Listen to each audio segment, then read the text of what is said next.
This is the Stop Playing podcast with Sham and Shaka. I'm Sham. I'm Shaka. What's going on, Sham? Hey, you know what? It's a Saturday night. Can you believe it? Yeah, we've been going every other day of the week. Let's get back to a weekend night where we can digest all the week's news properly. Wouldn't it be nice if we were one of those reliable podcasts that actually had a night that they recorded and a day that they put it out? You should have seen my face when one of the podcasts I liked was like an hour late for a week, like their weekly drop. I was like, how dare they? What kind of podcast is this? Then I had to look in my heart and look in the mirror.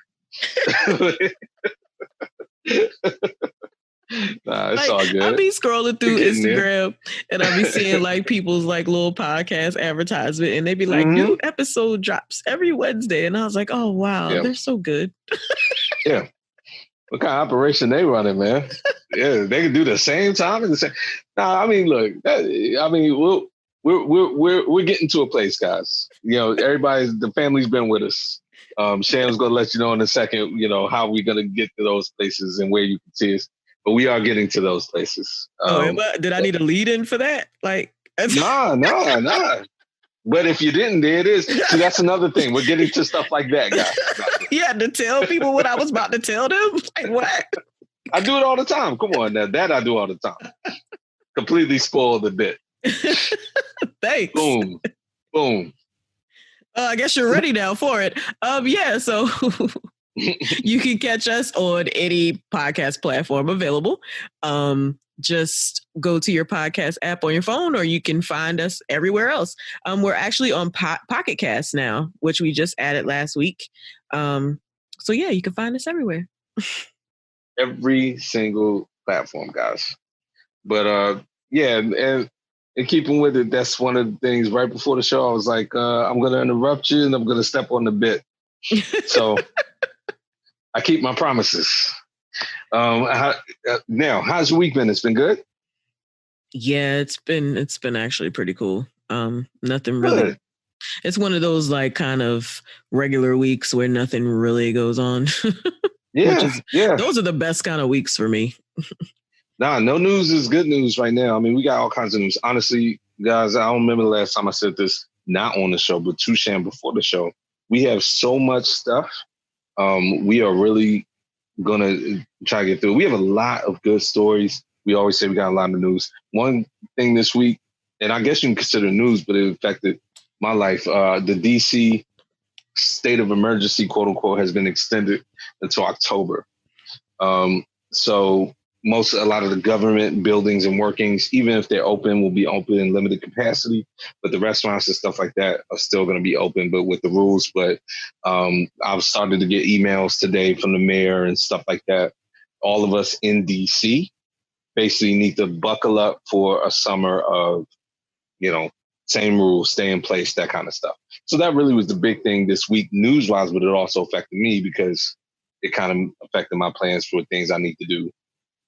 Business I need to run in the city. So man, you wasn't going nowhere anyway. You see, I don't need to go places, Sham. I have business. You know what? That stay-at-home order extension was not for you. It's the state of emergency, ma'am, and I'm very active in the inner workings of my city. Now, if you would not mind, now that I've given us that worthy explanation, unless you have anything, let's get going. Look, when you told me that DC had a state of emergency until October, I was like, I need to apply for a job in DC so I can work from home. I know, right? And we'll talk about your governor because it's been an interesting week for him. Even when we put his story in, I feel like more and more his profile is bigger. So he's campaigning already. Yes, he is. I feel like he's campaigning now. Yeah. So we'll get there. But we have some sad news. It broke between really the last 48 hours. Mm-hmm. We've lost two big civil rights giants. C.T. Vivian first. He was 95 years old, and he passed away. Was that Thursday evening or Friday morning? It's Saturday, July the 18th that I we're feel like taking they right now. just kind of happened at the same time, like they overlapped. Like it was very. CT, it was very close, but CT Vivian was definitely like a day before. So, and then, but close enough where, it was one of those things they worked in concert together a lot. And I'm saying they, John Lewis was the other figure from Atlanta, and he was 80. So they both passed away very close together. They Two literally passed giants. away on July 17th. They both did yesterday, Yes. Friday? Yes. Thank you for cleaning that up. Thank you for cleaning that up. Excellent research done. But it's still fresh. John Lewis was a big figure, but what's your initial thoughts on it, if any? My initial thoughts on it was it's sad because we knew that he was fighting pancreatic cancer, and at times it kind of felt like John Lewis, I want to say, would pull through, and then you kind of held out hope. You hate to lose justice warriors like him, especially right now. Yeah. When we need them the most, and trying to forge ahead against this administration and kind of keep it stabilized with some cooler heads. Yeah. And John Lewis was one of them. C.T. Vivian, I mean, honestly, I'm going to sit here and say that I didn't really know too much about. Because, I mean, he was older and, wasn't really talked about for me, like, as much as John Lewis was, especially in recent times. And I mean, obviously, I saw someone say yesterday that John Lewis had contributed to the civil rights movement. And I was like, wait, no, not They said he had not? No, that he had contributed. Like he was just like, that was just it. Oh, yeah, right. like no, he walked like side by side, an active participant with Martin Luther King. Yeah. Like you can't just, and actually, so did C.T. Vivian. So. I was about to say, correct. So they both had. Actually, one of my favorite pictures. So people have been putting up pictures, and there've been memes, but more so pictures out of respect. They showed a mugshot of the two of them in Mississippi getting arrested after a protest. Mm-hmm. And I mean, it's cool to see that because, you see mugshots of people and it's always a negative connotation, but just like King's mugshot, that's when the law is bad and the people fighting the law are good. Mm-hmm. And these were those people. To your point, I think John Lewis's profile was higher because of the fact that he served in Congress so long. Mm-hmm. So that's what it was. They were the same. They made contribution, right? Like they donated money and wrote a check, right? And stepped off. No, they actively participated in the civil rights movement of this country. It's sad to see. I mean, they both were elderly, obviously. Congressman Lewis had cancer, but he was 80 years old. The one thing I'm happy that we're able to see. Jesse Jackson was on CNN earlier, and he does not look very healthy. I know he's had some problems as well, but he was at least able to verbalize that all of them were able to see the election of President Obama. Mm-hmm. These were like tangible things that they can hold on to. And in this time that we're talking about Black Lives Matter and everything, there are times where it feels like, man, how much progress have we really made? Those people, John Lewis and C.T. Vivian, they can tell you how much progress we've made because they've been there from, the ground up, so to speak. So those are my thoughts on it. Well, rest in power to both John Lewis and C.T. Vivian. Job well done to both of them. Mm-hmm. Only footnote. They would die on the same day. Yeah, absolutely. Footnote about that, just so that I can talk horribly about somebody I do not respect. We both were talking about Marco Rubio and who was the other senator? Sullivan? Dan Sullivan. Yeah. Tried to honor them, quote unquote, or honor Senator or Congressman Lewis by putting up a picture of who they thought was Congressman Lewis. It turned out to be Elijah Cummings, who we talked about on the show. We taped not too long after he passed. And Congressman Lewis had, I guess, a passing resemblance to Congressman Cummings. They both joked about it, so I guess it was enough where it was. Well, they said they used to get mistaken for each other all the time. Exactly, but especially since you're gonna post a picture of you shaking hands with somebody and then have the wrong person, and the picture is supposed to be a symbol of respect that you have for working with that person. That's a fail. Yeah, so Senator Rubio and Sullivan, sit down, and especially Marco Rubio. I don't want to hear anything from you. Well, all black congressmen look alike. Exactly. Black people look alike no matter what your station like, I guess. So that's the lesson. No, but rest in power to them. Just want to add that little nugget. So on to the ongoing story. So Sham, what's going on? You know, you've been giving some good updates lately, but I don't know how good this one is about our response to the pandemic. Oh, this is horrible. There's nothing good about this. Yeah, I say I don't know how good this one is. This is freaking horrible. Your president has decided that the hospital data for the coronavirus will be sent to the White House, to the Trump administration, instead of the CDC. Correct. Why? What in the world? You know nothing. And then in conjunction, right. The leading authority on disease control is one Mr. Who, Sam? As we spoke about last week, I feel like you're still laughing about that. It's Chuck Woolery, though. It's Chuck Woolery, who, I feel like within hours of us taping, promptly took that tweet down. And because his son has coronavirus. His son has the virus and had it when he put the tweet up. So what he was saying was, oh, well, my tweet was misconstrued because I wasn't trying to say the virus itself is a lie, but how it's reported is a lie because my son has it. If your son has it, you should be the last person putting up that tweet. Yeah, just not tweet. Right. Just stop. Right. But with the CDC. Back to the core story. Yeah, with the CDC. So the Trump administration made this decision. In conjunction with that, they've also made the decision to block the director of the CDC from testifying before Congress and giving a report. So really, all this boils down to they're trying to suppress information. I think any data that comes out, they know, even though that's not the purpose of the data. The purpose of the data is to try to track the disease and see how we're going to fight it. But inevitably, it will reflect poorly on them because they know, them being the White House, because they know they didn't respond to it properly. So they're just trying to suppress that information. And everything that comes out about the virus in terms of hard data makes them look bad. And it's crazy that they're doing this, but they're doing this in open public. And Kayleigh McEnany, who, at least she's having the conversation. Everything I say about her is going to be, at least she's having it. She's having the press conferences. But man, she just goes out there and lies and lies. She lied about this.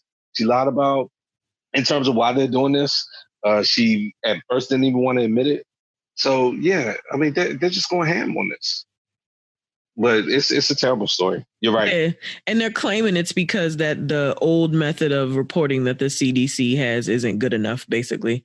So they've created some new data system that's supposed to be better. Yeah, right. Right. We'll hold our breaths for that one. Yeah. Matter of fact, if you roll that one out, we will come on this show and apologize. That's how much of a gamble I'm willing to take on that one. And then also they're upset because the CDC goes against them trying to force everybody into schools. So yeah, I don't know what the whole point of forcing kids to school is. Like, yeah. We all know that this administration basically does things based on the economy. So I don't know what putting kids in school does for the economy. Governor Cuomo's. Oh, go ahead. That would be different if they stayed at home and went to school. So I don't know. Exactly. Governor Cuomo said last week, and everyone's been saying it in a different way. We talked about it last week. He was like, you're basically using the children of America as guinea pigs to see, as an experiment, to see how the virus is going to affect us getting back to normal. In no other area except maybe sports, which we'll talk about, are we talking about just resuming things on schedule like it was pre-March, but except school and sports. So it just makes no sense whatsoever. And there was an article this week in Florida that said that 31% of the children that are being tested have been positive, but none of them have been symptomatic. So you're just going to send all these kids to school with other kids that have no symptoms or anything. And then you see the way that kids cough and sneeze in school. They don't cover their mouths. They don't do anything. They're just like reckless with it because they're kids. Yeah. All the nasty adults we had to tell to wash their hands actually have kids who they're passing their nasty habits to. So, yeah. And then the poor teachers, again, the teachers are the ones like, look, I have my own family and I got to go to the school and catch shit from the kids. The teachers are there because they love working with children, but that doesn't mean they want to be exposed needlessly to the disease. That's ridiculous. Yeah, and a lot of times when people do get sick, they catch it from kids. Absolutely.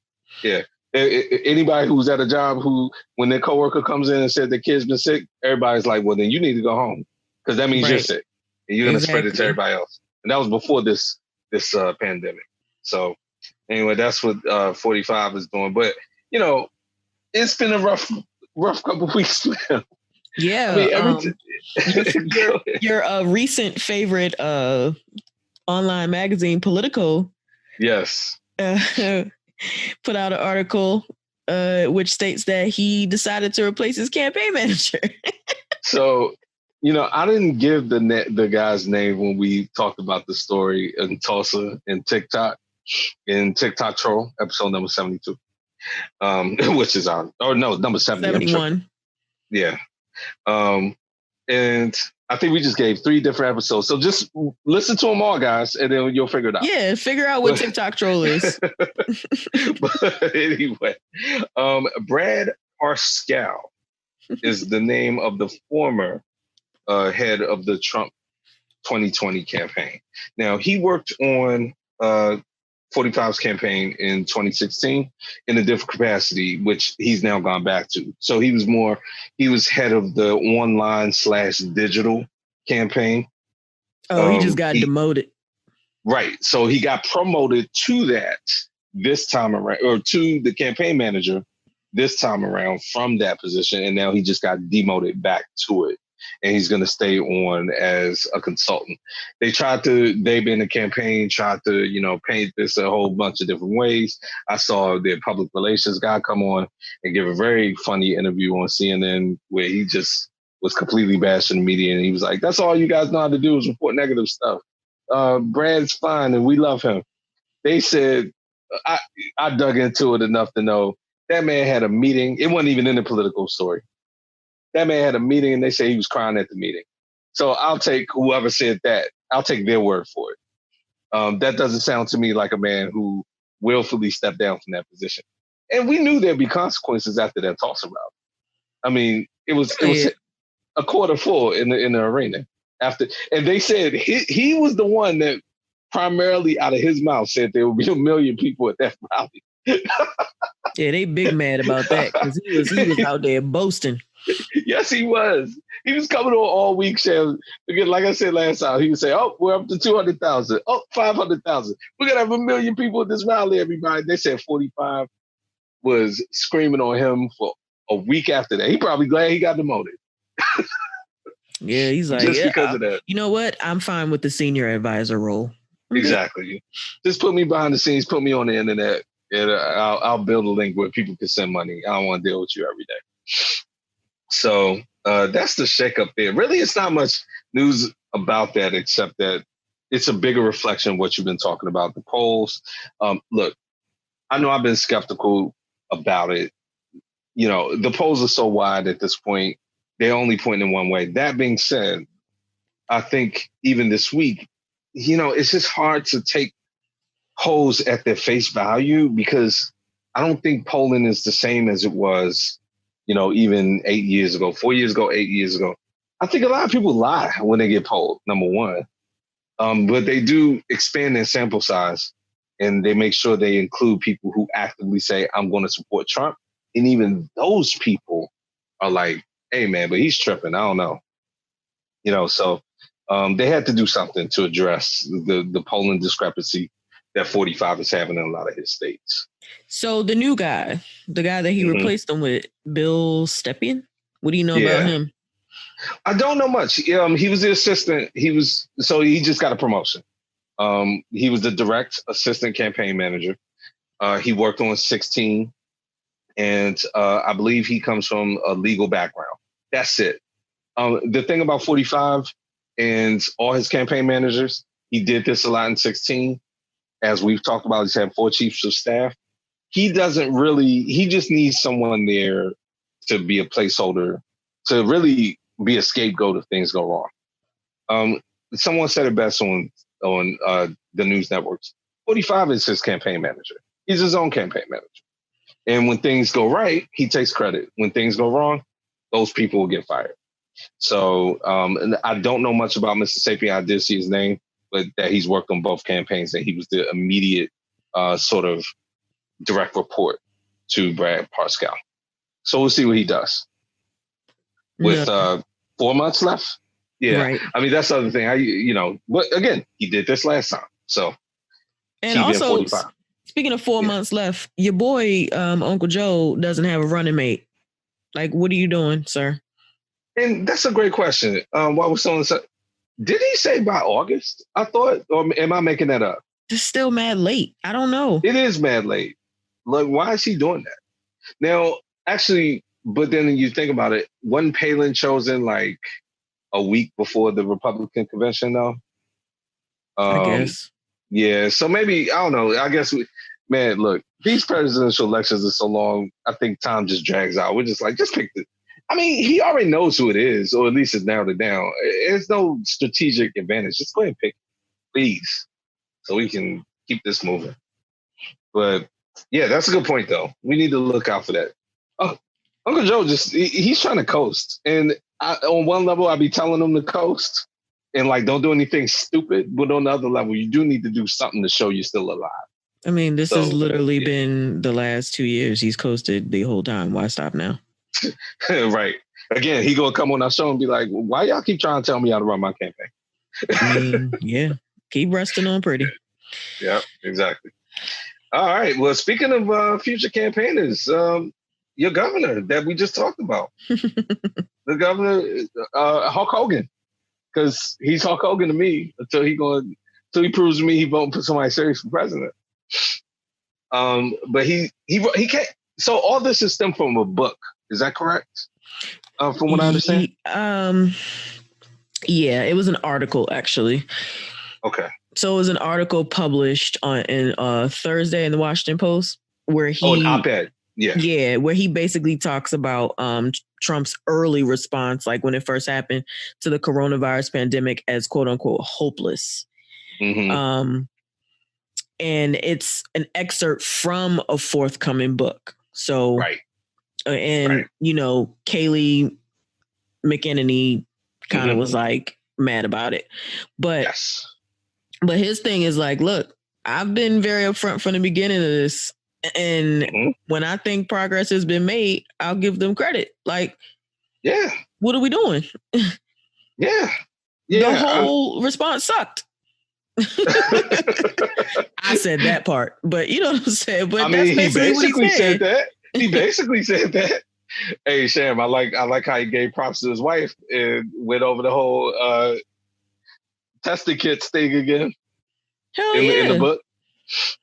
She's a G. He was like, and look, man, he was sitting there wringing his hands, and I had to get wifey on the phone, or I had to ask wifey to get on the phone, and she had those test kits. He's basically like, don't forget I did that. But he started his campaign in earnest.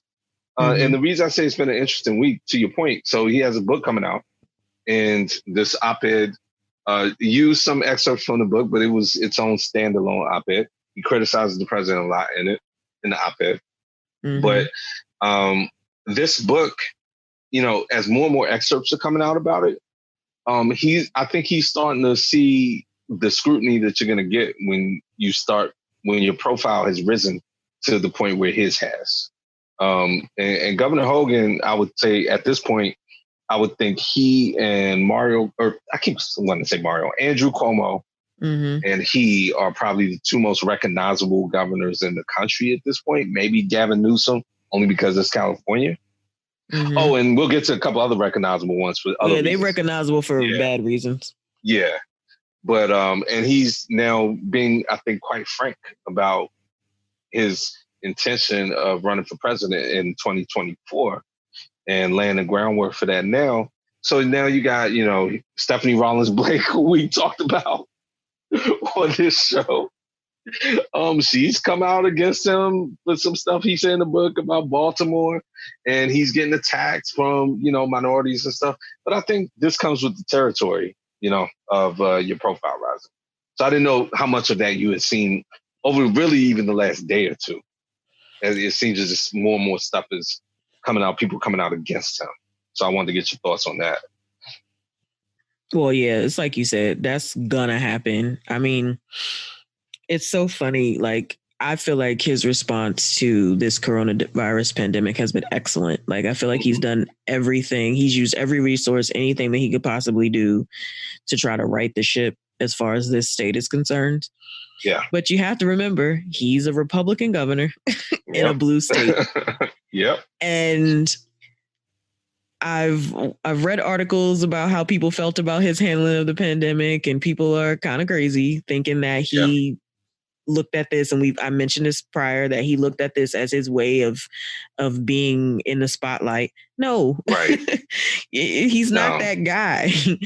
No. So yeah, they're gonna be coming out. But I agreed with everything that he said regarding the Trump response to the pandemic, and I think some people are kind of silly in thinking that they were anything other than ridiculous when approaching this. So correct. That's on them.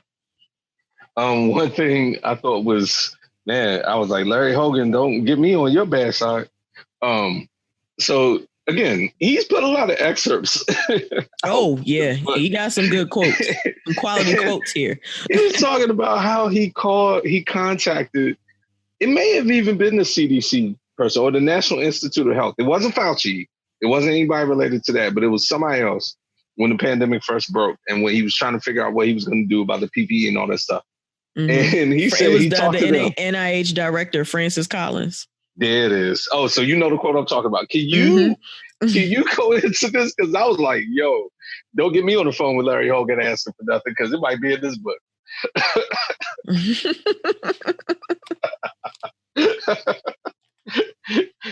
You know what I'm talking about? I was going to say, it doesn't have to be an exact quote, but basically the gist was that he being Larry Hogan was going to, I guess, Mr. Collins, Dr. Collins, and saying, look, as a state, Maryland needs some assistance from the NIH or whatever with beds and stuff. And he was like, I was going to call you and ask you for that because you guys have Hopkins and all this other stuff and we need help. And he was like, I was shaking my head like, how's this possible? Basically embarrassing him and the federal government in that excerpt. Am I getting that right? Yeah, basically he said that. He said, I can only shake my head at that. The federal government, a much bigger and better funded institution with tens of thousands of scientists and physicians in the civil service, wanted my help. Exactly. Yeah, so that's all we have to say on that. Yeah, because we could go on and on. These quotes are pretty vicious, but you know. It's going to be an interesting little time for Governor Hogan. I think maybe 2020, before the 2020 election, is not the best time to say you might are thinking about running for president in 2024. Let's let this election pass first, and then all the aftermath, and then maybe timing wise, that might have been better. But hey, the book is coming out, so it is what it is. Now, speaking of Republican governors in blue states, Larry Hogan will be an example of what to do when you're a Republican governor in a blue state. You recognize your philosophical differences with most of your constituents, but you pull together and, for their sake, get through a crisis. Mm-hmm. That will be what a good governor does. Not good governors that we've talked about before in some capacity. Governor Brian Kemp in Georgia and Governor Ron DeSantis in Florida, who, Sham, after we get off and over the course of the weekend, I'm going to put back up midterm fallout. Oh, I forget the exact title, but it was one of our early episodes where we covered basically crisis. Thank you. Where we covered the election of these two men. Yep. And we knew back then that, they were contested and they were under a lot of controversy, both of them. And these are the results of when you have stuff like that play out. Both of these individuals are just doing a horrendous job. Yeah, and Kemp essentially stole the election. Yes. He was the election commissioner, or voter commissioner, wasn't he? Right. He was. Yeah. And Stacey Abrams pushed for a while, but then she finally was like, you know what? I'm good. Yeah, I can't. Actually, maybe we'll find out why she did that in a week or two. But I doubt it. Oh, okay. Yeah, that's true. We'll see. All right. So you want to start with Governor Kemp? Yeah. So Governor Kemp, Georgia Governor Kemp, let me be clear, put out a state mandate basically saying that folks did not have to wear masks. And the mayor of Atlanta was like, in my city, you will. Right. So she put in a mandate saying that everybody in Atlanta had to wear a mask. So this dude decides he wants to sue the mayor of Atlanta. Let me lay this out. Yeah. The governor of Georgia, folks, are you listening, folks? Decided that he wanted to personally sue the mayor of Atlanta, which is the capital of Georgia, correct? No, I think it's well, keep going. It's the biggest city, the most prominent. Yeah. And yeah, he wants to sue the mayor. So has a governor ever sued a mayor before? But anyway, he's saying that it's not legal for her to mandate that they wear masks in Atlanta because it's a dispute over the right for freedom and public health. Yeah. But she's like, you can go ahead and do all you want, but these people wearing masks. And the crazy thing about it is he's suing her. And then I saw an article that came out this morning that he's encouraging people to wear them. So what are you doing? Right. And I apologize. Atlanta is the capital of Georgia. There's some states that have like weird capitals, and Georgia's not one of them. Oh yeah, Atlanta, I know my state capitals. That's one thing I do know. Cool. But yeah, no. Look, Keisha Lance Bottoms, who, her profile has risen a lot as well on how she's handled not only the crisis, but a lot of the other things. And didn't she recently contract the virus? Yes, and announced it. So she has it. And I think, and she cites that a lot as to sort of her response to it, because she knows from personal experience how easy it is to contract.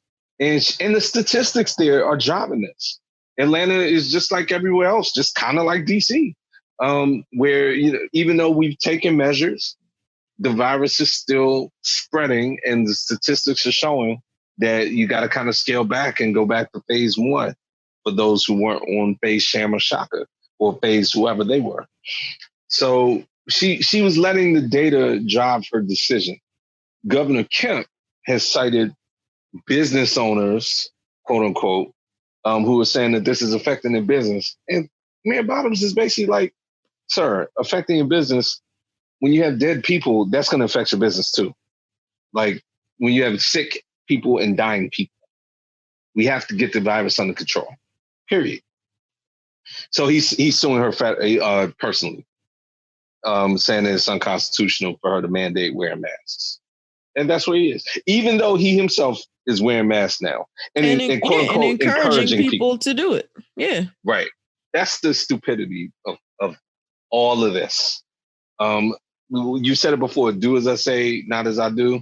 Yeah, that's what he's telling he's a 45 follower, and he's telling the 45 followers there, do as I recommend, but I'm also going to allow you not to do it.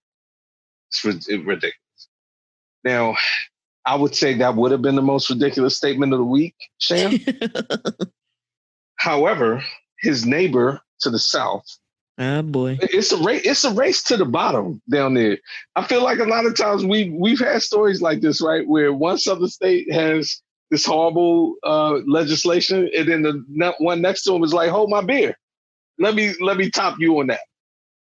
Ron DeSantis, the governor of Florida, whose state has gone completely out of control. Everything we just said about Georgia, multiply that by like 10. Remember how we wanted to just like cut Florida off of the mainland and just push them out into the water? You wanted to do that, and I said, let's save Miami and Orlando, but at this point, those are the two that got to go first. Yeah, they got to go. Yeah, I can't save them from this. Governor DeSantis, and to that point, if Florida and Arizona and Texas, they had a statistic up where their own countries, they put them up against countries in the world, and they'd be like the 3 worst countries with the virus in the world, like per capita. It's ridiculous. Yeah. But anyway, in the face of all this, Governor DeSantis still refuses to mandate masks in his state, just like Governor Kemp. I guess he'll recommend them. He doesn't even really recommend them. He's just like, no. Now, the dumbest thing he said this week was when it came time to talk about gyms and how besides a bar, basically the bar is like the worst place to go. A gym is essentially like the second worst place to go. He won't close gyms because he tried to cite the fact that if you're in shape, you stand a better chance of fighting the virus. And said this with a straight face at the press conference. And like, are you serious? So your logic is go to a place where the virus is basically like swimming around in there. And anybody could tell you, gyms, I mean, people are sweating, they'll say, oh, please wipe it down, whatever. But I mean, that's just a petri dish of germs. Somebody's going to go in there and get in shape, catch the virus in there, but it's all good because they're getting in shape. And I'm sorry, I don't remember, I don't know what kind of gym he's talking about, but most of the people in the gym are there because they need to be there, not because they're already in excellent shape. And that's the dumbest thing. Aside from that, that's the dumbest thing anybody could ever say. And this man's a public figure. Every time I see Ron DeSantis and Brian Kemp, I'm like you. I just think back to, you know what, Gillum, Abrams, just call for another recount, please, or something, and get in office. I feel like at this point, Gillum couldn't have been any worse. Right. And we know Gillum's had the problems, but just sober him out. I mean, he went to rehab and all that, but just go in there and run that state, because this is ridiculous what's happening down there. But they're the race to the bottom. They're the complete opposite of Larry Hogan in every single way. They're endangering this state for no other reason than basically their allegiance to 45. That's it. That's it. So that's what they're doing. And he's copying off 45 because he removed he yanked his Surgeon General from the coronavirus briefing. Oh my God. Because the Surgeon General was like, we need to basically social distance and stay at home for another year. And he's like, I don't want to hear that shit. They said my man went out there, went off script by doing his job and saying we need to social distance. All of a sudden an aide came up, grabbed him from the podium. And then when they asked later, like the reporters were like, yo, why did Surgeon General disappear in the middle of the press conference? They were like, oh, he had another meeting with one of our chiefs of staff. They said it was a scheduling conflict. I was about to say, yeah, it was a scheduling conflict. What they forgot is that all their meetings of that importance are public record. So the reporters dug into this like, yo, we checked the Google Calendar. There's nobody in there. And so then they had to come back and be like, it was an unscheduled meeting. They were like, nah, y'all are lying. Y'all snatched that dude up and muzzled him because he went on script. General Rivkees was like, look, run, save yourselves. Exactly. Yeah, they did the equivalent of Apollo'd him off the stage, like ASAP. And said he had a scheduled conflict. Yeah, thanks for reminding me of that, because that was a very funny part of that. So that's the race to the bottom in the South. And Sham, I always feel an obligation to say, and I'll stop doing it after this. Half of my family's from the South. This is not an indictment on Southern people, but the Southern governments, they got to go. They got to go. They've already proven once they can't be trusted unsupervised. That ended in 1865. But we need tighter supervision on them down there, period. So that's all I'm going to say about them. You want to move west a little bit? Still in the South, but a little west. Oh, yeah, I guess so. Yeah. I see that. Big story. Yeah. So the U.S. Supreme Court ruled this week that half of Oklahoma is Native American land. So this was 5-4, a close one. Yeah. So a big eastern part of the state, including its second biggest city, Tulsa, should be recognized as part of a reservation. And what this means is that some tribe members that were found guilty in the state for offenses committed on the land can now challenge their convictions. So they can appeal now if they committed any crimes on the land that they've now ruled as a reservation. Correct. And also tribe members who live there may also be exempt from state taxes. Yes. Yeah. So this is wide-ranging legislation, but the origins of it, this is an interesting story on a lot of levels. The first thing you were talking about, Supreme Court, this time it was Gorsuch who, for lack of a better word, he didn't dissent in terms of the decision, but he went away from his normal philosophy, the Republican philosophy on this. This is Gorsuch the second time in the matter of rulings. Yeah, so we like to follow this kind of thing because it's interesting to us. It's normally been Roberts, Gorsuch a couple times, so we're still following that. The origins of this story are interesting to say the least. This got ratcheted up to the Supreme Court, and you were talking about crimes based on a rape. From 1997. Exactly. And the rape was of a 4-year-old girl. So the person, and I had his name, but the person who was convicted of this crime basically has challenged the authority to prosecute him. And in the story itself, it said he's not even really denying the crime, even though maybe he's challenging it a different way. But his only challenge is that the U.S. government or the state government doesn't have jurisdiction to prosecute him. So the federal government will still have jurisdiction. And so his rape conviction will still be upheld. But in the course of challenging that jurisdiction, it's opened up this whole can of worms that you talked about in terms of where the land belongs. Gorsuch actually cited the Trail of Tears. And we talked a lot about, imagery, and we talked about Wilson, but Andrew Jackson, who his statues come down a lot. Trail of Tears, one of the most heinous crimes on U.S. soil besides slavery. So he cited that. And he said, look, the Trail of Tears, one of the justifications, quote unquote, of it at the time was that we're going to put you on this land. This land belongs to you after you go through the Trail of Tears, Native Americans. And so he was like, and there's been no challenge to it since then. So this is their land.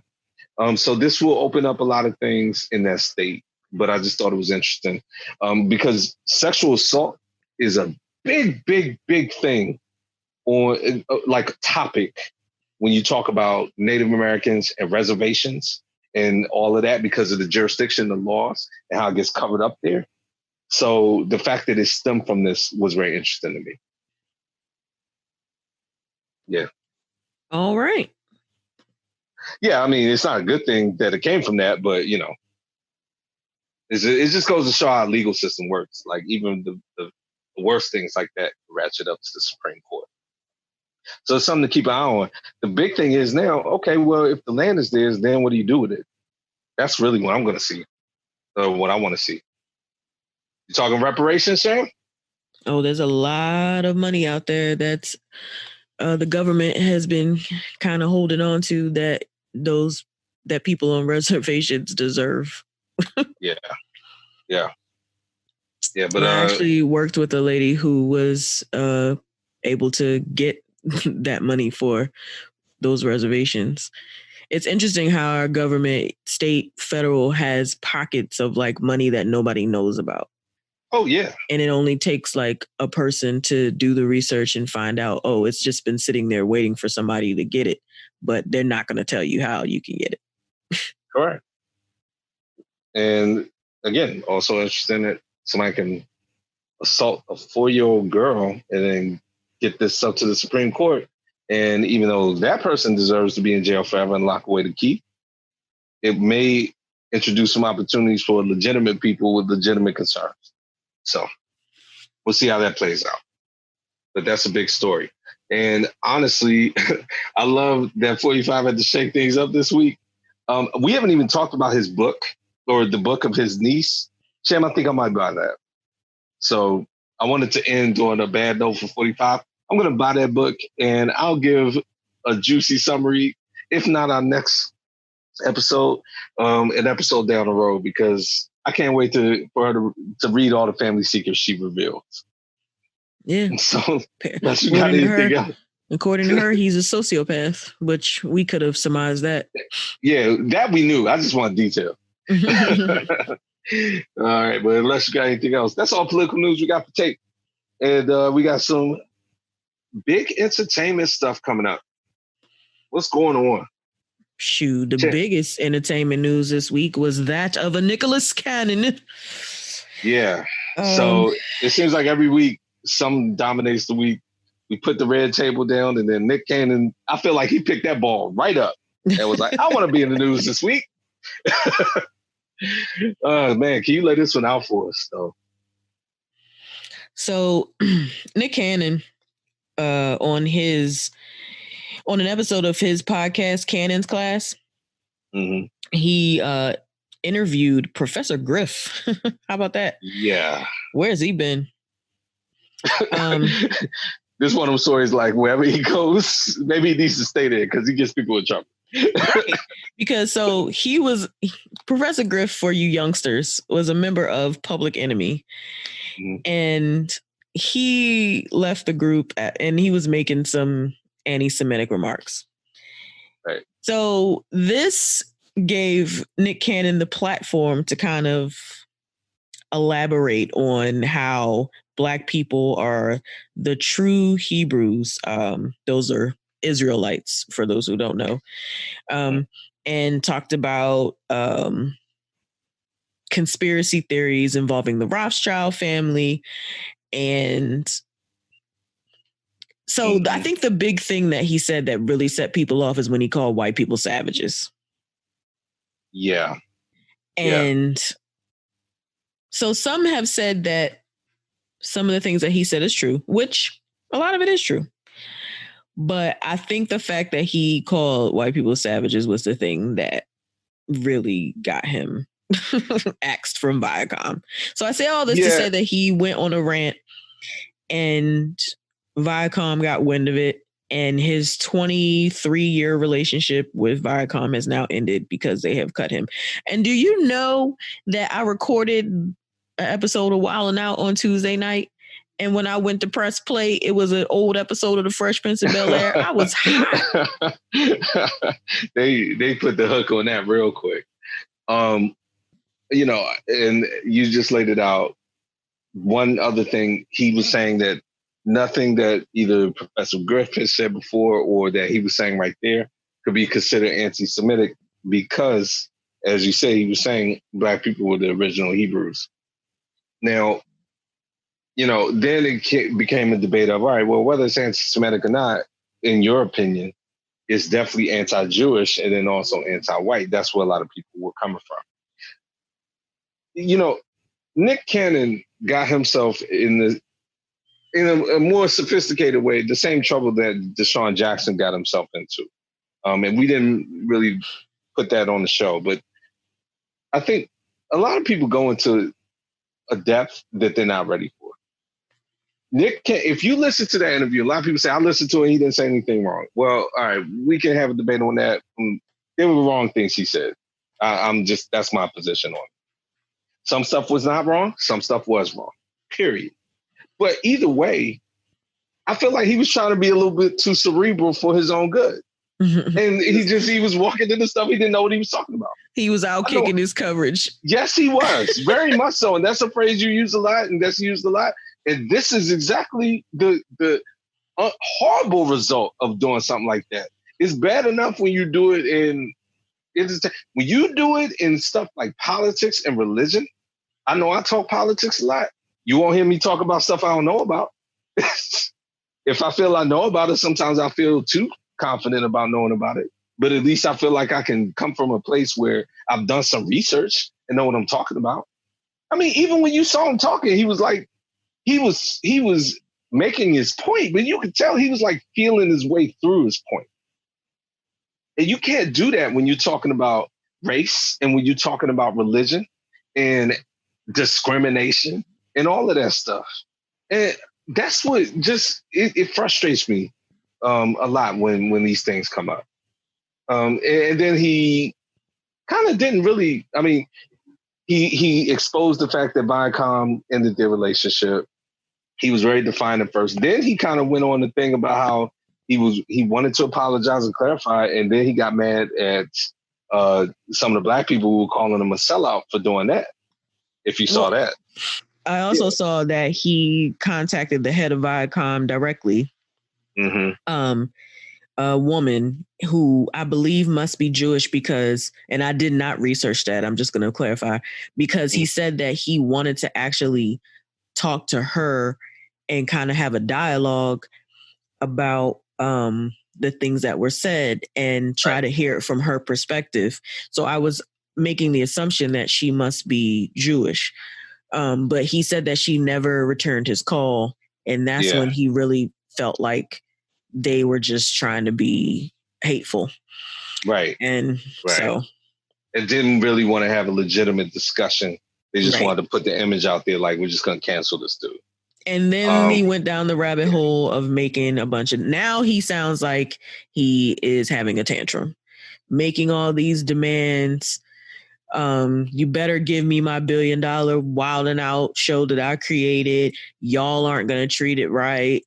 Y'all just want to continue the division. Y'all want to continue. I'm like, okay, guy. Now I didn't know specifically what he was doing, but I think it is an interesting subject to figure out because people were talking about this. What is going to happen with that? Whose technical property is Wild 'N Out? Like, how was that, I guess, written out in his contract? Was that his property? Was that his intellectual property? Or did that belong to the network or to Viacom? I don't know what his contract with Viacom is because he's had one since he was 17. Mm-hmm. But a lot of times when you create things as a employee, I'm going to put that in quotation marks, an independent contractor of a company, depending on what your contract says, they can own whatever you create while you are affiliated with them. Sure. So while you're affiliated with them. Affiliated with them. Yeah. But so that property becomes theirs. So for instance, I work for a company where in my employee agreement, it says any intellectual property that you create while you are an employee with this company is owned by us. Mm-hmm. Doesn't say if you leave, you can take it with you. No, you can take it, right. We own it. Yeah. So I would imagine that the reason why he's out here having this tantrum is because they at least owned some of it, if not all. His production company produces it. Obviously, Viacom MTV distributes it. And even Diddy was out here like, come to revolt. But I doubt that it's that simple. I bet there's something in his contract that says if he wants it, he's going to have to pay for it at a ridiculous price. Out. Yeah. Or if he decides to go someplace else, he probably has a non-compete where he can't create a show that's similar for a number of years. So this stuff is complicated, man. Very much so. And thank you for laying that out because I think that, I had a general idea of what you were talking about, but I think a lot of people don't think about it like that when they are seeing these things on TV. They see entertainers and they think you can. It's like you said, it's like a job. You can come and go as you please in terms of not going to prison, but there are things that kind of bind you to a company. Now, a comparison, a meme that I've seen circulated a lot is, and it was in jest at first, but the comparison of Nick Cannon, and then people were saying that Ryan Seacrest, or somebody would take over, that Viacom would get somebody like Ryan Seacrest. And, it was made in jokes, and I understand why that joke was made. But I think in light of what you just talked about, that's a good comparison, because I think a lot of people were surprised at sort of the career that Ryan Seacrest has had. And a lot of that is due to the fact that, just like you said about Nick Cannon, where he's able to produce. Nick Cannon has been with Viacom for a while, like you said, since he's 17. Who knows what he's been able to offshoot from that. He's on his own production company. So maybe he did renegotiate something. Now, to your point, I don't see Viacom just giving it up to him and giving up the intellectual property, so to speak.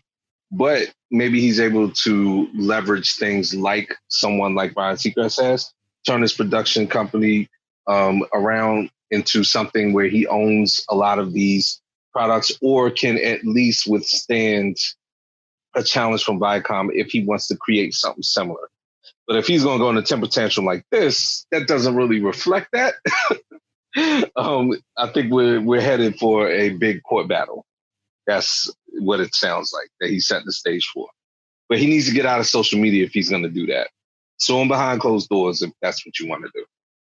Yeah. I didn't even see a lot of the stuff that you talked about. That's a little disappointing, because I thought he might handle it a different way. But this story's not going away, though. No, it's not going away. Not at all. The other part of it that kind of like killed me was he pulled a Latrell Sprewell. In what way? Again, I must be behind the eight ball. Where is this going? Was like, they trying to keep him from feeding his family. Oh, God. Okay. You know what? I keep forgetting Latrell Sprewell said that. The first thing I thought about was, did he roll up in Viacom's studio head and start choking people? I forgot about that. Yeah. Latrell Sprewell and PJ Carlissimo. Exactly. He has a very interesting resume. So when you say pulling Latrell Sprewell, unfortunately, it's a lot of directions you can go with that. But yeah, no. So he said he can't feed his family, really? Yeah, he said they're trying to keep him from providing for his family and for the future to come, and like something like that. And I was like, wow, you're going to like really Latrell Sprewell this thing. All right. Hey, you know what's crazy? I would love for him to get back on that show. What was that show he did with Kevin Hart and all them? Oh, Real Husbands of Hollywood? Yes. Well, unfortunately, Viacom owns that show too. They own that. Okay. Because a running joke on that show was how they all used to try to say that Mariah was carrying him, but he made his own money. Yeah, there was actually one episode where he just started like counting all the checks that he receives. Exactly. But, so this was, ironically, it couldn't air on Viacom, but I would love him to try to air that on another network. But we'll see how he's going to be in the media for a while. Nick Cannon is basically our age, so he's been around for forever, and he won't go away. And this won't go away. But a story that, kind of came to light at the beginning of the week, and it's with a lot of current, I guess, stars, but I just really feel like there's still a lot that we don't know about this story, Sam. That's come out about this. The shooting of Megan Thee Stallion and Tory Lane's involvement in it. Have you had a lot of success in digging up some of the details, or is it we still at the opening stages of this? I am so confused. Some people are saying he actually shot her. Then some people are saying he shot at her. So I really don't know what's going on. But what I do know is that he was arrested and they opened a deadly weapon investigation against him. So I guess they're calling it a shooting incident. Yes. But I have not seen an article that says where she was shot, if she was injured, anything like that. So, of course, TMZ has been in the forefront of this. And as I've said in the past, specifically when we were talking about the coverage of Kobe Bryant's death, is that people try to cast this aspersion on TMZ. And yes, I get it. I mean, at the end of the day, they're entertainment, but they do all news. But one thing they do, they don't report things unless they're sure. If they're not sure, they'll tell you. We're not sure. Their sources are strong. And a lot of times they get it directly from like the person or somebody who is like close to them. Exactly. And again, even with that, I'm like, I already respect that. But if you don't know, say you don't know. And that's what they do. They say, we don't know yet. We will find out. You notice I did a lot of even more than usual verbal gymnastics on this story because I phrased it a certain way. We know that Megan Thee Stallion was shot, and we know that Tory Lanez is being detained for a shooting. The same incident, I guess, but we don't. You didn't hear me say, "Oh, he got arrested for shooting Megan Thee Stallion," and where it was done. I know they were pulled over for going to or after going to a pool party. I don't know when the shooting took place, but she was already injured by the time that the cops got her out of the car, as was shown in the video. Okay. That TMZ showed. I do know that much. Gang banging over breakfast. You get shot in the morning. Man, it was this whole thing. There was like a pool party they went to and something like that. So it's like all kinds of details, but there's no sequence to like the events.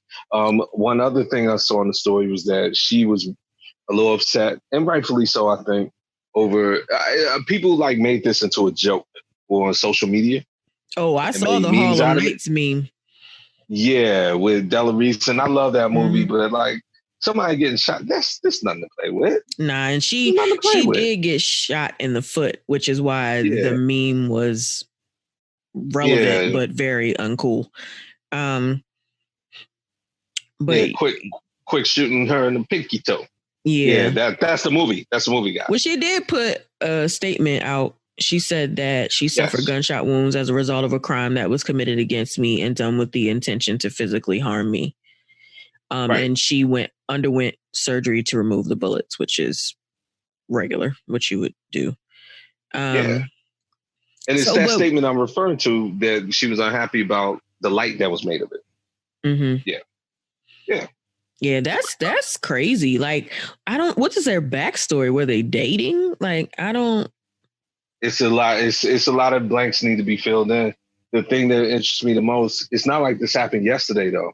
See, that's what I think is kind of really, I'm trying to wrap my head around. This happened like last week. So it's been days. Sunday. Mm-hmm. Yeah, it's been days since this has been out.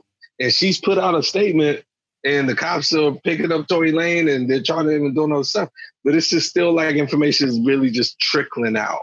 It's not really getting out. So there's probably some kind of element to this where when it finally comes out, it's going to be like, whoa, okay. That's why this isn't getting out as quickly as a normal story of this magnitude would. But since it was out this week, I mean, it was definitely newsworthy to talk about. So we'll keep an eye on it and see what's going on. A big change in one of a subject you talked about on the show. I'll let you go ahead and take that away. Yeah, I found out this week that Tamara Mowry Housley is leaving The Real. Yeah. And I'm sad because she's part of the reason I watched the show. Amanda Seales recently left or did not renew her contract right after the season ended in late May, early June, which made sense because she didn't necessarily fit in with the show. But as much as we kind of talk about how sometimes we don't like her, you know, a lot of the points that she had, like a lot of the things that she tried to bring up into the forefront, specifically with social injustice and things like that, were relevant and informative. And I think that it was just going too far that way for the producers.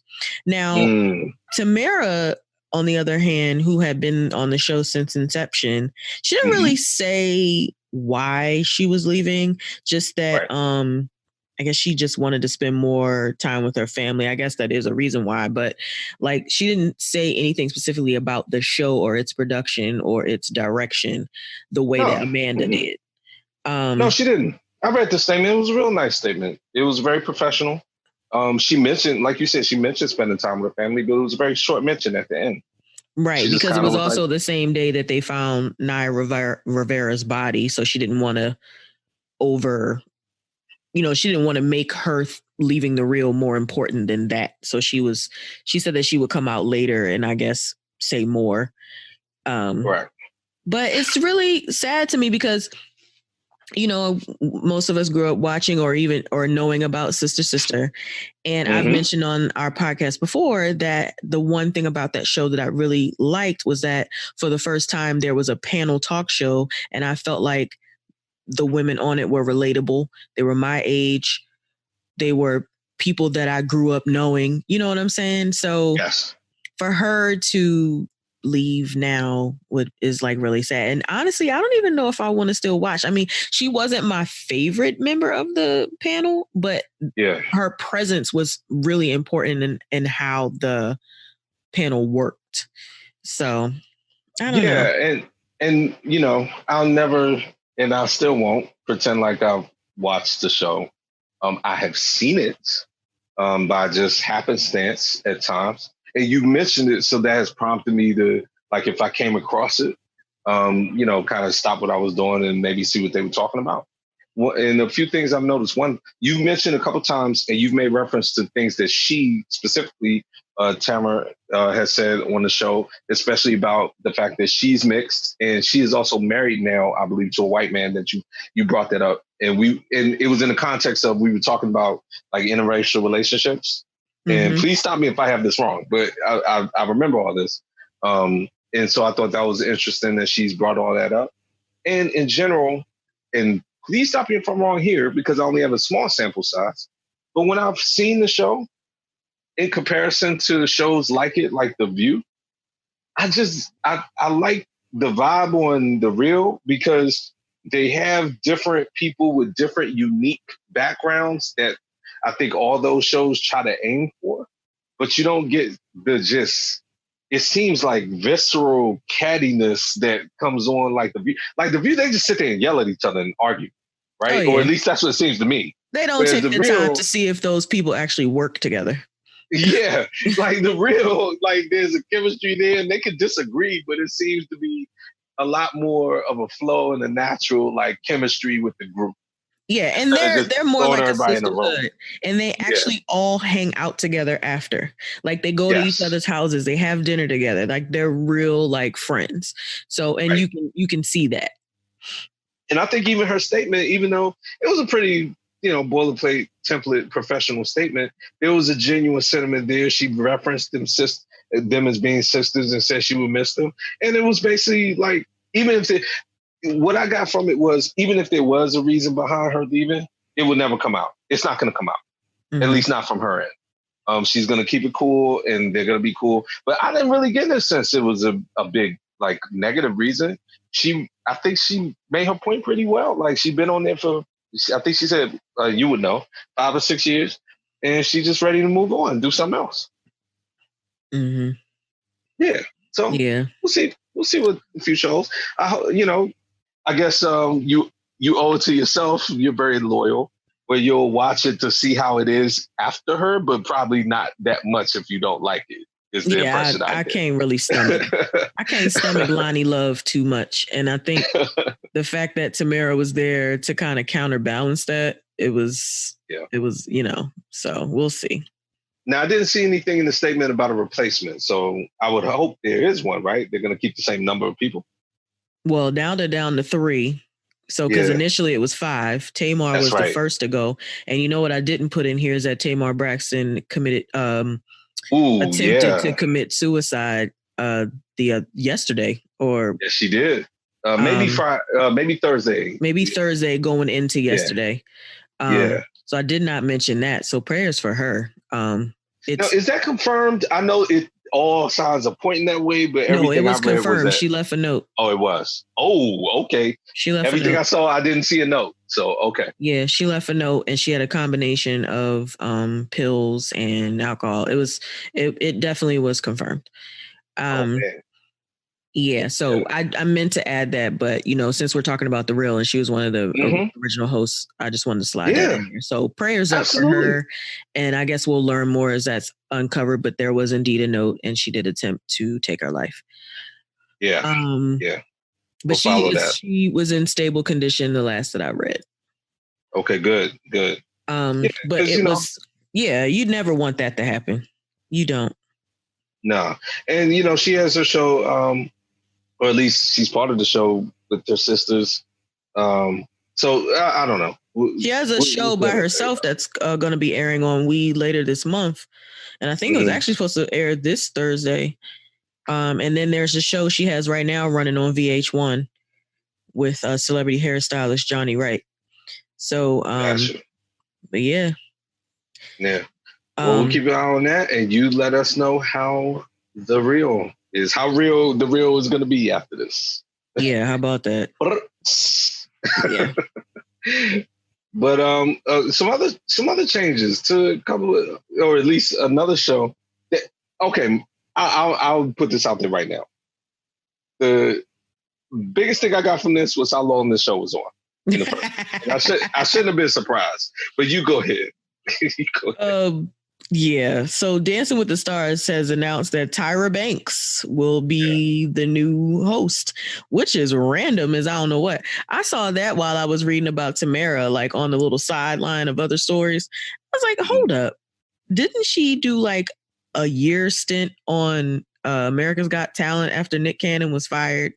And then she rolled out, and then they brought in Terry Crews.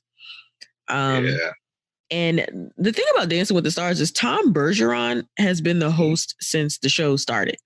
And I didn't even know that he was not asked to come back. Yeah. I mean, the article that that you sent me, he was unceremoniously let go. Yeah. I mean, he seemed to handle it okay, but he made it a point to let you know it was a surprise. Oh yeah, they were like, we ain't trying to have you back. And Erin Andrews, who was a contestant on the show, and then she became a host after Brooke Burke left. She is departing the show as well. I didn't even know that.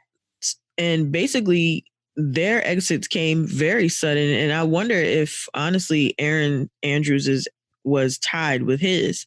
But for right now, Tyra Banks is one host, and they will be looking for another. Yeah, I mean, if you look at that dynamic, I wouldn't be surprised if it was tied together. Like they were like, let's just do a clean sweep. I don't see a scenario where they were sitting in a room like, so how can we make Erin Andrews and Tyra Banks work together?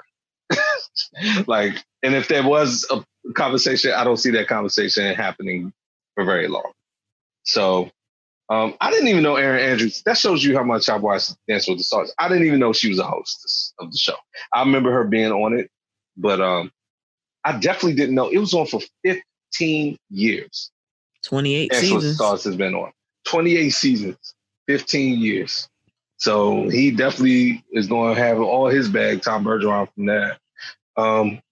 So we'll see who Tyra Banks, again, I think it kind of loops in when we were talking about Seacrest and we're talking about Nick Cannon.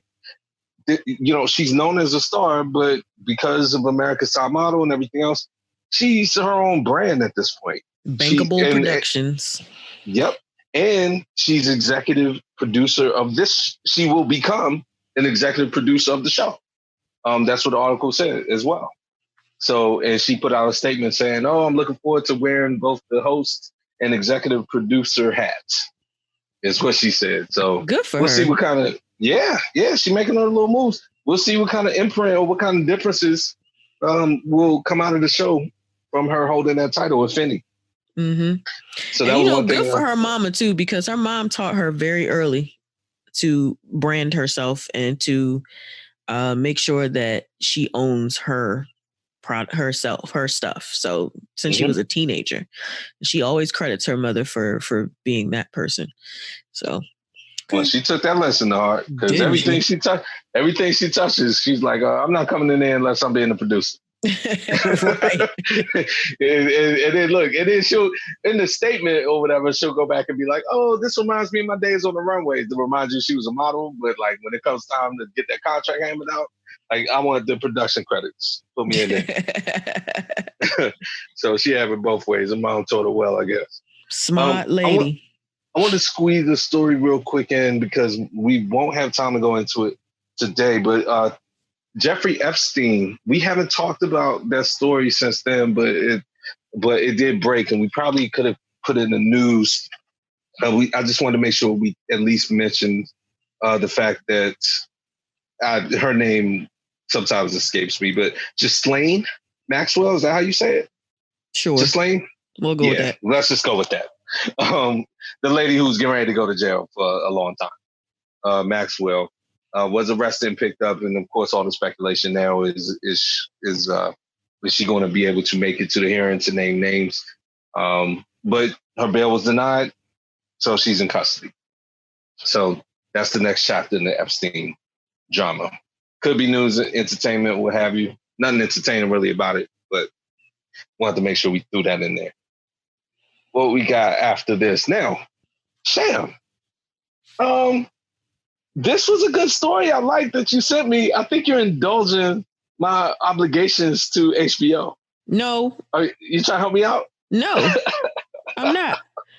I'm mad. I'm angry. I'm irritated. Yeah. That's right. Because this crosses a lot of. You go into it, please. Give me your thoughts. We have not discussed this. So I think I told you before that I broke my Chromecast. So I was like, well, instead of getting another Chromecast, because Chromecast, you got to use your phone. I said, well, let me get a Roku. Got a Roku Express. Yeah. So excited to plug in my Roku and get all my channels. And I was like, wait a minute. This still says HBO Now. Why doesn't it say HBO Max? And this was right after they did the migration where you got grandfathered into HBO Max. So I was like, ooh, I don't have to watch. I can, if I'm in my bed, I can watch it now instead of going down and watching it on my Samsung TV. No go. Why? Because the HBO Max and Roku and Amazon they cannot come to an agreement to have it stream on their platforms. So instead of HBO Max, I'm still watching HBO Now on the Roku. Now, this is a first world problem. However, a problem nonetheless. It is a first world problem, but it's reminiscent. And the article that you sent to me pointed this out. This is no different than what the cable companies, the straight line TV cable companies went through a few years ago. I don't care about that. The article didn't say this, but they got into this with ESPN. Oh, I remember that. That was the beginning of the end, I think, for a lot of cable companies when streaming, because it also happened to coincide with streaming coming out. And I think a lot of people just got tired of it. And the problem is we are in the era of streaming. So unless something different comes out, people like yourself are going to hold Roku and these companies to the fire. Because see, Roku, the article gave me the impression that, look, Roku and Amazon are trying to hold the cards here and trying to dictate terms to platforms like HBO. Oh, that's absolutely what's happening. Yeah, and HBO's like, we're not having that. People were paying for us with regular cable. So, and we're trying to do our own thing with the streaming. We will cut y'all into the profits, but y'all are trying to dictate how we roll this out and dictate, I guess, the revenue share. And this is not going to happen. And so, yeah, unless you want to look at it on your phone, y'all need to come back to the table and do better. But yeah, I mean, part of the reason you use Roku and all that, or whether it be Chromecast. Now, did you see the graphic they showed of the market share of each of those entities? Oh, yeah. Smart TVs are killing it, and Roku is number 2. Yeah, was Netflix or Amazon? I'm sorry, not Netflix. Amazon Amazon was is behind Roku. So you okay. got the smart TVs at 56.6, and then you got Roku at 46.9, and Amazon Fire TV at 35.1. Mm-hmm. Yeah. So this is a big deal. And, it'll get worked out. It'll get worked out. The problem is there's a few deadlines coming up. Most of the people who have HBO now will have it at minimum. I want to say the article said to the end of July. For Amazon, their contract ends July 31st. And they probably, if they don't have an agreement before then, there will be no HBO app tied to Amazon. However, with Roku, they have a deal to keep an HBO app, which is replacing HBO Now as of August 1st, while HBO Max talks continue. So if you have a Roku, you still may have some type of HBO app available, but it may or may not be HBO Max. If you have Amazon, HBO is going to be gone completely past after July 31st if they don't come to an agreement. But just like it does with the cable companies, they'll come to an agreement. It's just a matter of when. I mean, this is a pandemic. This is the biggest boom time for all these entities. This reminds me of when we were talking about Marvel, or who's over Marvel? Whoever is over the Marvel universe and Sony, when they were beefing about the MCU and Spider-Man. It's like there's so much money on the table that y'all are getting like dizzy and deciding you want to argue about it instead of just take more money even separately than you would ever make independently. You know what I'm saying? Like, so someone has to be the adult in the room and be like, we have so much of an opportunity to make so much money. No one's going to the movies. Everyone's streaming. Everyone's in the house, essentially. We got to get this worked out. What's so funny is that Roku and Amazon are like, well, if y'all don't make it available, that's less people that's going to sign up. And HBO is like, well, y'all ain't going to be nothing without us. So exactly. It's like you need each other, so stop playing. That's why it reminds me, exactly. That's why it reminds me of the MCU Sony thing where it's like, well, y'all need us because of this. Well, y'all need us because of this. And it's like, both of y'all need each other and you're going to make tons of money. Just chill. Like, I don't know who personally made the other person mad in this, but get those two people out the room so that everybody wants to make money can make some. So yeah, that's what this reminds me of. So this will get worked out. Now, as far as the streaming thing, this is sort of a wrap up story. So maybe more of a mention. This is a shocker to me. Yeah. Well, there's some elements to it though. So yes, I think the headline was shocking. So a court ruling, and I believe it was federal court. It didn't make it Supreme yet. Yeah, it's a discrimination suit, so it's federal court. Yeah, federal court ruled that Monique at least has enough to go to trial against Netflix. So I think the sticker shock of the headline was like, whoa, Monique, like, at least I took it as, whoa, she's like won her case against Netflix. And it was like, no, it's like she's at least proven enough to a judge where Netflix was just trying to get this thrown out. And the judge was like, no, there's enough here in terms of at least her gripe where she can bring this to trial and let it be heard over at least with the jury or maybe with the judge. So there's still a long way to go, but this is as much of a victory as she could possibly have at this moment about this issue. So it sounds like Netflix tried to they filed a motion for summary judgment and tried to get the verdict based on facts, and they were like, well, no, your summary judgment is denied and this case will continue. Right. And the judge, in the language of the ruling was basically saying that I don't even think he really had fault with what Monique's claims were about the discrepancy in her pay to what the other comedians were offered, but basically that Netflix's practices in making the offer and then what they did after the fact, after she started complaining about her offer, that they did not come back to the table in good faith and negotiate with her. Yeah. That was sort of the big breakdown I got from it was that they just basically, he was like, you guys negotiated with her in bad faith, especially after she started raising concerns about how much she was getting paid. So we'll see. I mean, look, I think I made it obvious. I don't think Monique should like get more money for the reasons she's stating. Now, if Netflix is discriminating against people and her, that's a whole other ball of wax. But if they're paying people based on their popularity, and you're trying to compare yourself to Amy Schumer, but Dave Chappelle still goes out here and he's as black as you and gets paid by Netflix, then what are we talking about? But she's fighting for her rights in court, so we'll see how it plays out. To your point, I agree with you. I was surprised it got this far. So maybe there's some other stuff there. We'll see. Now we got a big thing coming up in the Versus series. Is this definite, Sham? Is this definite? Yeah, July 22nd. Okay. I seen it talked about. I didn't know how definite it was. So that is this Thursday, right? Or wait, 22nd? Wednesday. So who we got, Sam? DMX. We got DMX. We got DMX and Snoop Dogg in the Versus. Now, last time we talked about Versus, we mentioned it very briefly when people were talking about DMX versus Jay-Z.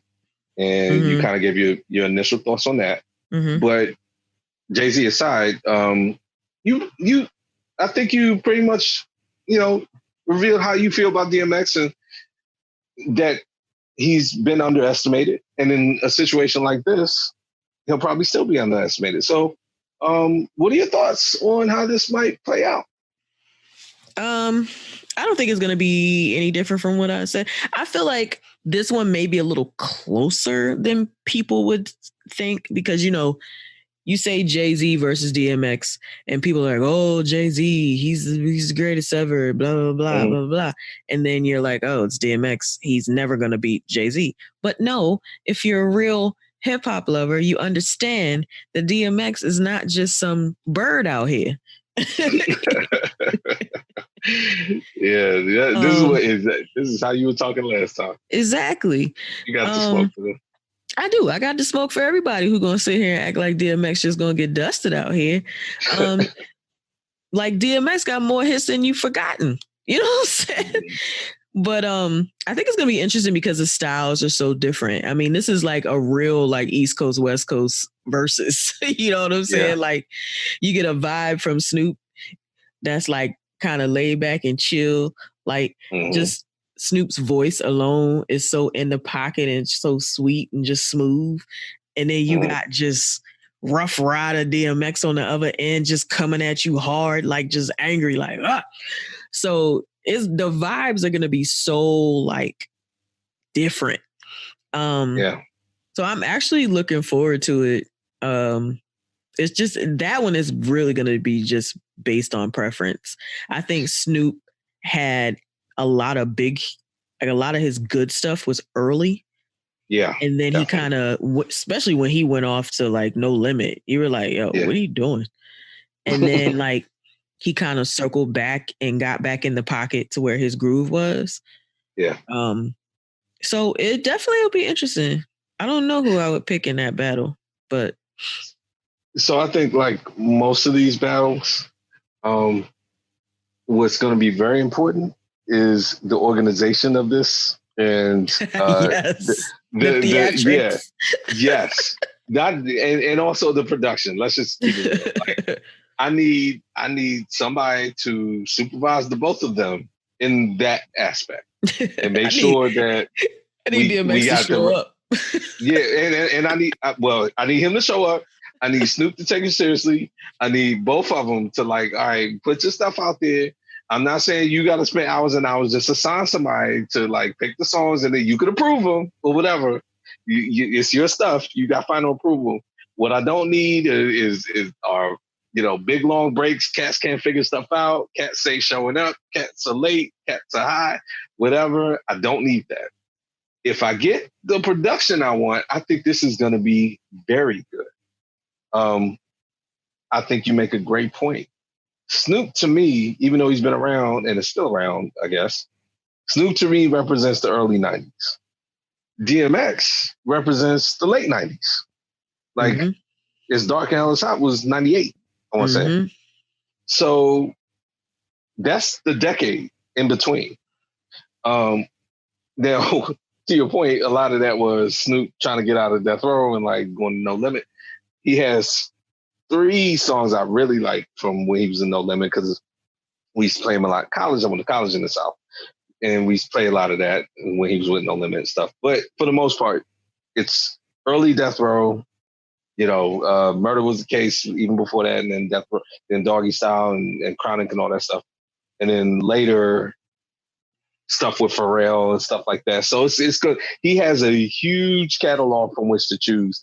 He should easily be able to get, 20 songs in there? Yeah. That they usually do? He should easily be able to get that.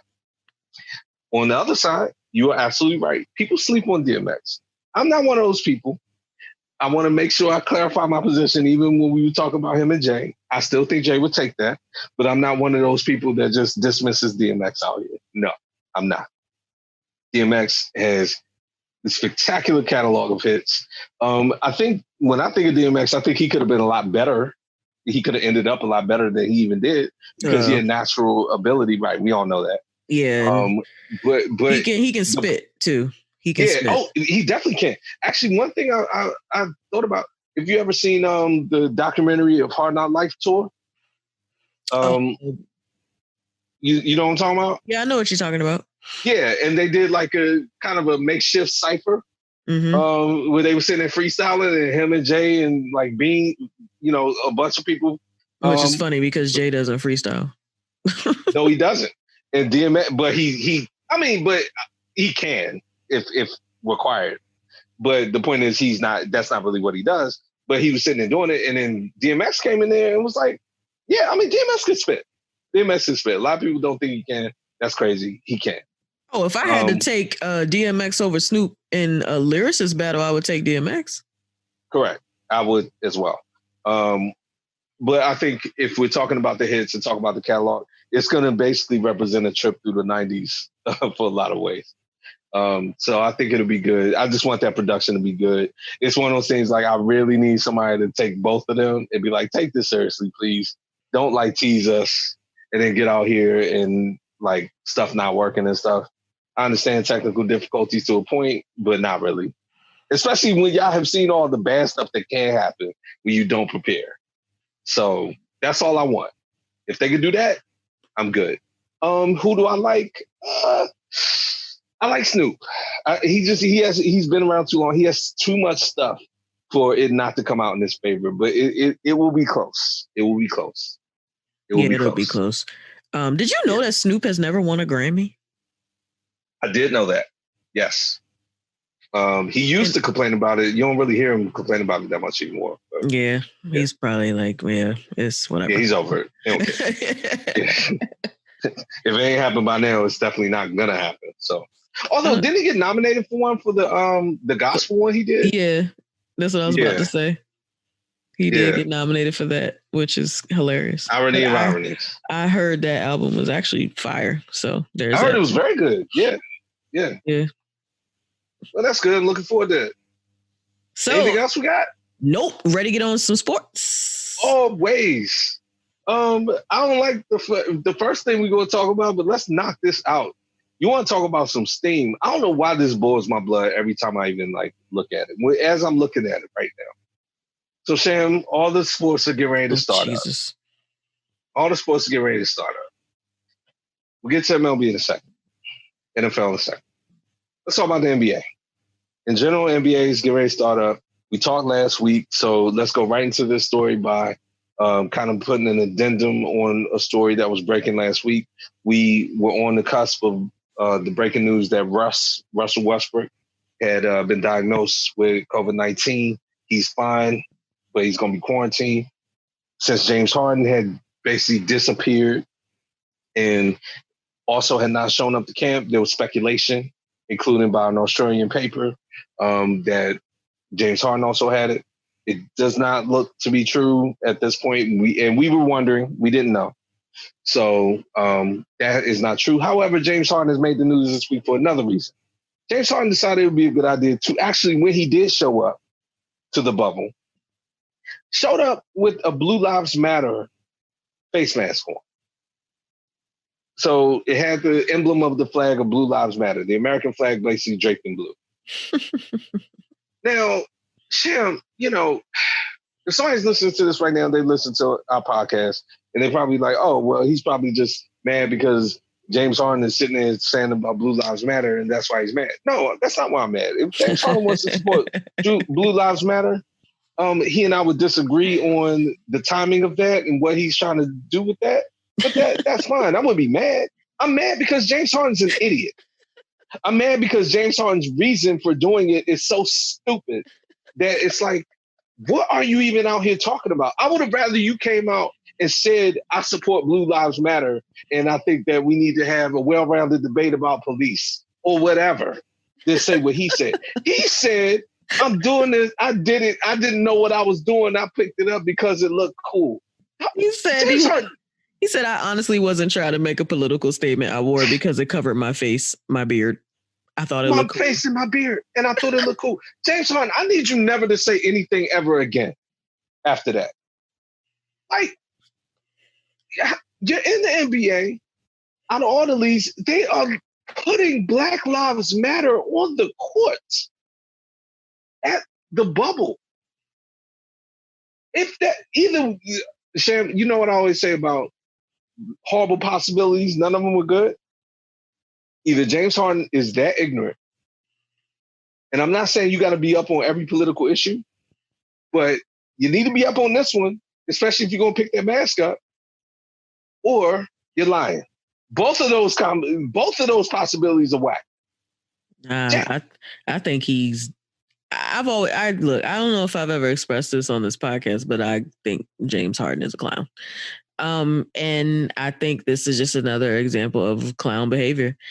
And he needs to seriously do a 360 evaluation of himself, because this right here is just ignorant as hell.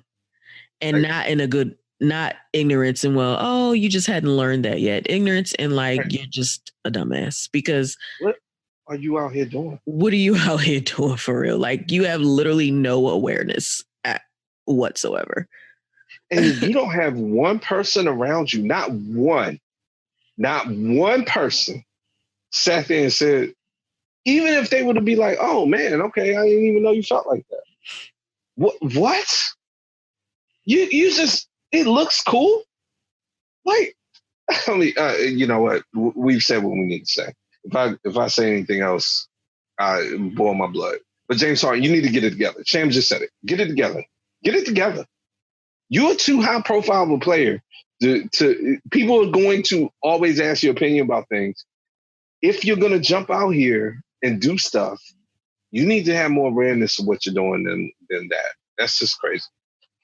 In the scope of the NBA in general, it looks like we're still on schedule, Sham. End of the month. More and more players, you hear about one or two a day. It seems like none of them as big as like Russ, but you hear some guys dropping out and stuff like that. But it looks like we're still on schedule in general. Zion, I don't know if you want to spend some time on that. It looks like he won't immediately be there. He had to leave the bubble. Have you done any more digging on that besides, I think the initial story was just it's a family issue? No, honestly. Yeah. I'm so unenamored with the idea of sports this year. Like, I hear that. Yeah. It's all so contrived. Like, I hate that they're pushing the sports agenda. I hate that they're like forcing it. I do. I hate that they're forcing it. Just sit out till next year. Stop forcing it. Because every day is going to be something, when you should really just sit down and let this thing pass. Yeah. And, I hate when you hear people talk about comparisons to soccer. The difference between soccer and our sports? Most of soccer, the majority of it is like Europe and other places. They took the virus seriously, and now they can do that kind of stuff. Mm-hmm. And even still, they don't have crowds and stuff because they understand. But the point is, they acted responsible when it first happened. So because they knew, okay, well, now we're going to want soccer again. We can't act irresponsible and be like, oh, well, let's just still act like nothing's happening, which is basically our attitude about everything. So we've already covered that. But NBA is on schedule. People like James Harden going to come out here and do stupid stuff like that. Whatever. Now, MLB is also on schedule. We talked about it. The Yankees are, even though a lot of them have gotten sick, like you talked about last week, that game is still scheduled. It will be this Thursday, the 23rd, I guess. The Yankees and the Nationals. So a lot of them are sick, but they're going to still do it. Read an article in Forbes magazine about the players who are sitting out in the MLB. So just a couple quick statistics. 12 high-profile players have completely announced that they're sitting out, not because they're sick, but because they don't want to get sick. Out of those 12 players, half of them have been in the league for 10 years. So 6 of them have been in the league for 10 years, which means they're automatically going to get a pension, even if they don't play another inning of baseball, period. Which I didn't even know it had to be that long in baseball. That's kind of great. Out of the 12 also, and it could be some of the same people, 5 of them have made over $115 million in contract money already. So they're not tripping. Buster Posey, that's a notable. Nick Markakis, who you know. Nick Markakis. Yeah. Hey. Yeah. Now, okay. Hey, look, you can swipe him because he ain't getting the virus. So yeah. That's his logic. He was slated to make like $2 or $3 million this year, so not that much. But he said, look, he's not going to play. Ryan Zimmerman of my Nationals, Mr. National, who we talked about, he's not going to play. And what was interesting about him is before all this happened, he was approaching this season, and he was saying in general from now on, with the Nationals, he was going to do a year to year. Like, we'll see how I feel this year. If the team wants me back, I'll come. If not, then I'll retire. So now this puts an extra year on that. So he may end up never playing again. We'll see. So those were some of the big ones that I noticed that I took note of. But look, other people can start dropping out too. I mean, baseball, and we'll definitely see it in football. If guys made enough money, they're not going to put themselves at risk. And so that's going to be yet another reason why the sports product will be diminished, even just and on top of what you just said. Like, do we even want to see it in the first place? We got all this other stuff going on. So that was in the Wall Street Journal, and they were really reporting about some of the finances of most of the players. So we'll see how that plays out over the season. I think what you're going to see happen, the season's going to start on time, and then guys are going to start dropping out, like even if they're not sick, as it progresses, even if they don't have the nerve to do it before it starts. So, yeah. So a couple places that are kind of like Europe with soccer. Mm-hmm. Michigan, University of Michigan football. Yeah. And my Philadelphia Eagles both have decided that when games resume, there will be no fans in the stadium. Actually, Philadelphia has basically shut down the city. Yeah. But I thought it was big news when I saw that the University of Michigan had decided that they're not going to have any season tickets or any sales to the general public for the upcoming football season. Correct. I also heard that the first 3 games of the Big Ten season are canceled. Yeah. So that's pretty big. And before the show, we were talking about this, and outside Ohio State, and maybe now Penn State, because they're in the Big Ten. Mm-hmm. Michigan is the biggest ticket. Absolutely. The big house. So Ohio State feels the horseshoe, and you got the big house. Easily during a regular season or regular college football game, 100,000 plus people. Mm-hmm. Easily. And 2 of the most prestigious schools or programs in the country. And for them to say, look, we're only going to sell to students and season ticket holders, and even then we got a limited capacity. Look, you already said it. They're already canceling games. College football is having a moment of reckoning where they're still in denial and trying to figure this out. They can't have a college football season. They can't. And this is the slow trickle effect of, all right, well, let's figure this out. Okay, maybe we can do it under these conditions. Let's start canceling maybe a game or two here and make these conditions, or who can buy tickets. They can't have a season, Shan. They can't. It won't work. And I'll come on here and apologize immediately, like you would say, if I'm wrong. But do you see a path? Nah. Yeah. I don't see a path. I'm waiting to be like, yeah, I told you so. Right. I'm waiting on that. I just don't see a path. And they're trying to stories like this just rattle my brain, because it's like Michigan announces, and it's like, announces? You guys are not coming to grips with what's happening here. And you're making these announcements. It is a big deal, like you said, that they're doing this, but they're making it so that they're like, okay, well, we're making this big decision, and this is how we're going to figure out how we're going to do the season. It's like, no. What they should be saying is, honestly, this is the only way we could even think about having a season, and this probably will not work either. That's what they should be saying, but they're not going to say that. But that's what they should be saying. This is crazy. So we'll see. Ohio State, I mean, they'll do the same thing. Yeah. Back to Philadelphia. What started this was that the city, basically under their current safety guidelines, outdoor events involving more than 50 people are prohibited through February 2021. So, I mean, obviously, football games are going to have more than 50 people. As a matter of fact, there's going to be more than 50 people on each team. So how are you going to work that out? Right. Or down there. Correct. So, so that was a pretty big announcement, which, I mean, most teams are probably going to do that anyway. So yeah, no, but I'm glad you brought that up, because I forgot to mention when we were talking about baseball, the Nationals just came to an agreement with DC like 2 days ago to have their home games at Nats Park, because they were under the same sort of rules that you're talking about with Philly, where DC has a state of emergency, but they had to come to an agreement and get an exception done for the Nationals, and this was just done 2 days ago. The same exact thing. So you would think, what you just said, that most teams had already worked this out by now, but it really depends on what city you're in, what state you're in, what's going on in that city or state. And the league cannot overrule that unless there's an exception.